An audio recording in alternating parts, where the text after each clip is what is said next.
Hi guys! For today's vlog ay papakita namin sa inyo ang mga kaganapan ngayong February 9, 2025. So kahapon nga pumunta si Mama at si Sam sa Baguio at ngayon ay kanilang last day at itong kanilang last tour sa The Mansion. So di na nga dapat kami pupunta pero naisipan na rin kasi namin ni Noel na kumain sa Baguio para mag-Unli Wings. So naisipan namin na dumaan na rin sa The Mansion since hindi pa kami nakakapunta dito. So ayan na nga tapos ang kanilang tour sa The Mansion. So ayan si Porotito, kita nyo naman sumasalubong.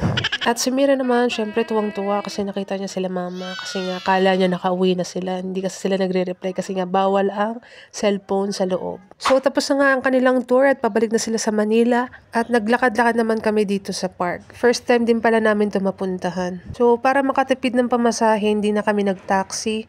Nilakad na lang namin hanggang sa Wright Park. Tapos from Wright Park, nilakad namin papuntang terminal ng jeep, going to Burnham Park, and then from Burnham Park, naglakad kami hanggang Session Road. So, sinulit na rin namin ang pagpasyal dito since unang beses nga namin makapunta dito. So, nag-decide talaga kami na maglakad lang para magpapagod at magpagutom kasi nakakain kami sa Unli Wings.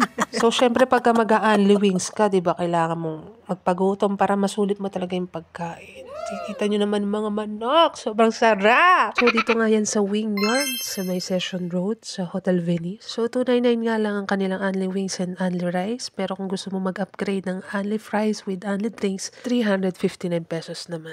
And after nga namin kumain, dumaan muna kami sa Oncolate para bumili ng mga snacks ni Mira sa school. At nung pauwi na nga kami, napadaan kami dito sa Victoria Bakery para bumili ulit ng cream puff. Actually, hindi ko talaga alam ang about sa cream puff na to. Kay Mama ko lang ulit nalaman. So, ayun nga, bumili rin kami ng para sa amin para naman matry namin kung talaga bang masarap.